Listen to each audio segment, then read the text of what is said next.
This is RAF Scampton in Lincolnshire, and it's from here on the 17th of May 1943 that Guy Gibson took off with the first wave of Squadron 617. Their mission, to bomb the dams of the Ruhr deep in Germany.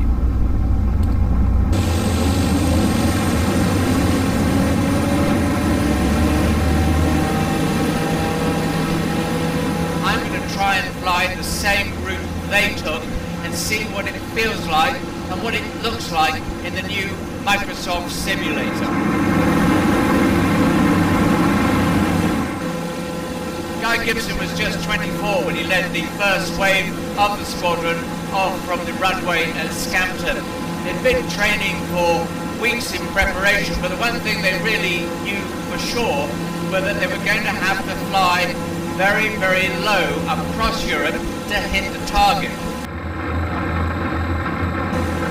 The most hair-raising aspect of the whole flight, just from my point of view starting out, is the thought of flying at 100 feet or below. Even now I'm still trying to get down to that height. This is about 220. Okay, there we are, that's more like it. That's 100 feet. As you can see, it's pretty scary, and the thought of flying this for hours and not one lapse of concentration is incredible. Bear in mind, they did the whole thing by moonlight. I've set a kind of permanent dust so we can see what we're doing, but they were doing this only by the light of the moon. Absolutely incredible.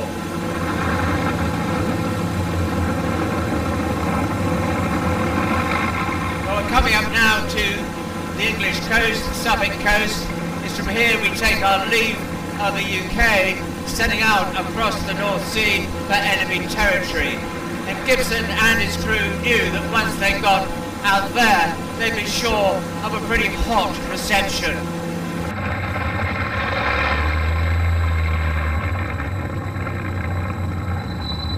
Pitch fully fine. Even doing this by the half light of dusk, I'm amazed how hard it is to get this ride over the sea. It really is featureless, and with so little light, it's just very hard to know exactly where you are. I'm certainly keeping my eyes glued to my altimeter. Well, after an uneventful flight across the North Sea, Gibson and his crew knew things would be changing as they sighted the Dutch coast. This, after all, was enemy territory, and they had been told to prepare for flak, and indeed, as soon as they arrived, they weren't disappointed.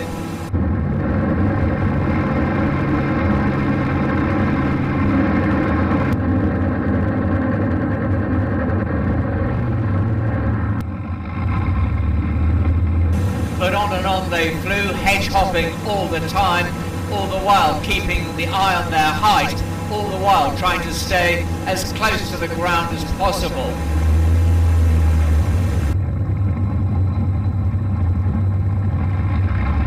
Well, I'm keeping it in this half light, if you like, so that I can see what I'm doing, and we can all see the scenery being rendered by Microsoft. But it's quite interesting, actually, to put it into the conditions Gibson would have encountered by moonlight, and they'd have looked something like this.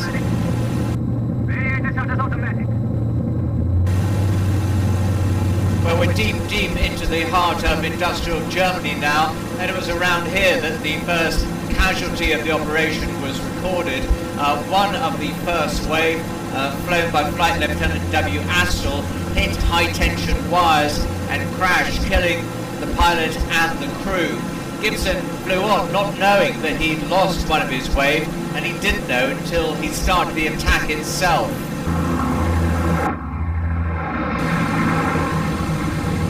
Okay, well, I can see the Mohne and Eder up ahead now. It's just that ribbon of water just ahead of my plane. It's quite interesting. I worked out what I thought was the best route, and I think pretty much really there is only one way in, and that's over the forest on the right of me. And sure enough, when I did a bit more research, that's exactly how Gibson made his approach, and you'll see how sensible that is as we turn and get ourselves positioned over that forest. Checking my my speed is 230 right now. I think 220 knots is optimal. So here's the forest. I'm just going to turn around, try and line myself up for this dummy run in, just as Gibson would have done. So okay, we're turning now. Yeah, there's the Menazee opening up.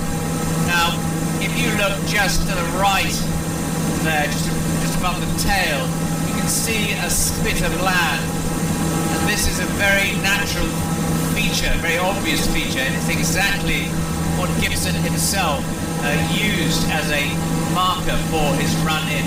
So I'm starting that dummy run now. I'm just losing some height, getting down to treetop height. Just going to swing round. I'm going to go just to the left of that spit. The dam itself is just above it. It's like a pocket in a billiard table. It's obviously the smallest, most dammable point. And that's where the dam itself is. I'm going to run into that and practice my straight and level run so that the bomb aimer can get his chance to line up correctly. So going down now, getting out to treetop height, nearly there. Okay, dropping down onto the water. There's the spit behind me now. I can just see the outline of where the dam is. I want to go lower. I'd love to be flying straight to the level now. I know I'm not. There's the line of the dam. There's the line of the dam. Going over now. There it is. And we're over. Okay, we've got a feel for the flag. We know what's going on. We've lined ourselves up. Let's go round again. Hello, all cooler aircraft. I'm going into attack. Stand by to come into your order when I tell you.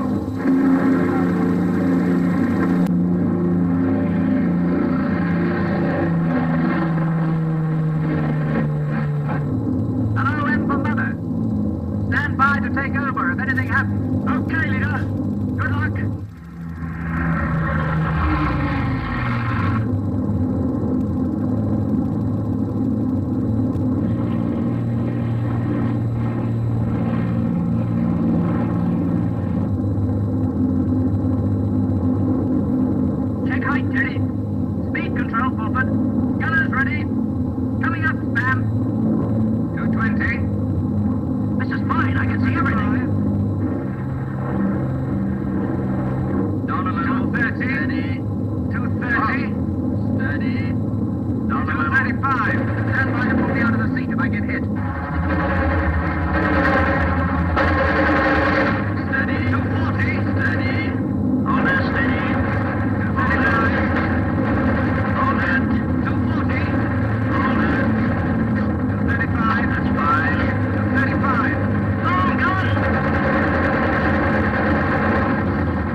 Gibson's dropped his bomb. They saw a huge plume of water go up, but we know the dam didn't crack. In fact, as he circled round to support the other aircraft in the wave, it took 4 more attacks before the wall was breached. But it wasn't over for Gibson and 3 more aircraft from the first wave. Maltby and Martin set course for home, but 3 more aircraft, including Gibson, set off now for the Eder Dam, about 12 minutes flight away. And as we'll see, that proved tough enough to crack.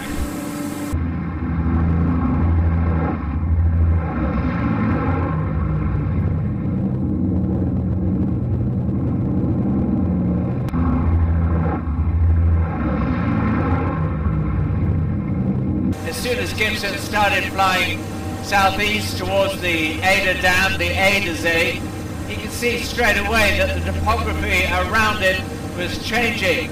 It's much, much more up and down. There's quite a bit more topography to deal with. It's fully fine.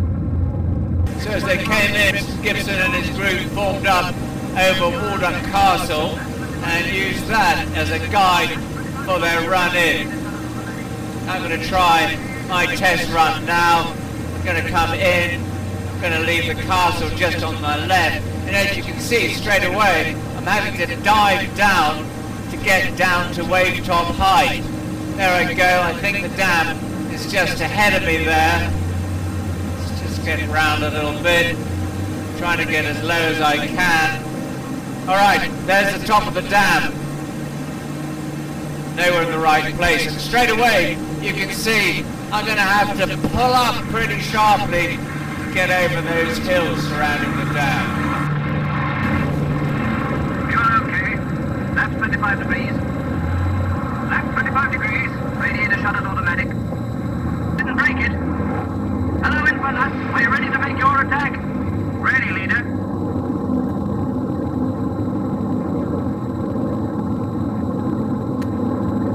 Coming down, Moon, and dive for the point, Les. Get off the air, Dave. You've got the last bomb, Les, so take your time. Good luck.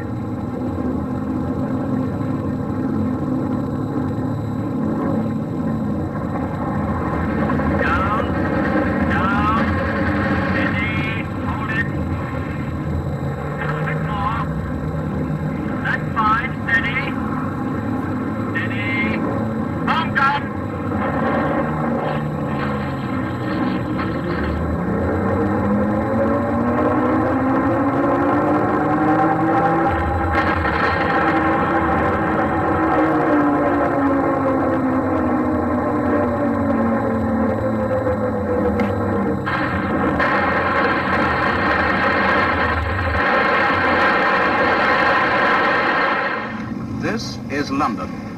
The Air Ministry have just issued the following communique. In the early hours of this morning, a force of Lancasters of Bomber Command, led by Wing Commander G.P. Gibson, DSO, DFC, attacked with mines the dams of the Mohne and Eder reservoirs. These control 2/3 of the water storage capacity of the Ruhr Basin. Reconnaissance later established that the Mohne Dam had been breached over a length of 100 yards and that the power station below had been swept away by the resulting floods. 8 of the Lancasters are missing.